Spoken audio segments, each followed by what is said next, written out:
Actually मायध्वजा के 2 products आपके लिए जन्नत का काम कर सकते हैं। एक्सप्लोर मायध्वजा हर्बल पोटली एंड मायध्वजा cough and cold roll on. बहुत इफेक्टिव घरेलू नुस्खा है बट बहुत हेल्प करता है।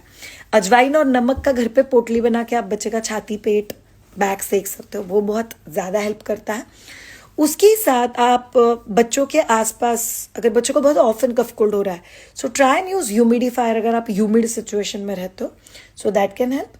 दूसरा चीज़, ज़्यादा बात मत करो। सी जिंदगी नहीं समझती हमको चाहिए कि नहीं चाहिए। किसी ने बोला बच्चे बीमार ना पड़े इसके लिए क्या करना है। बच्चे बीमार पड़ने चाहिए, तभी तो वो खुद की एंटीबॉडीज डेवलप करते हैं which is going to help them for rest of their life.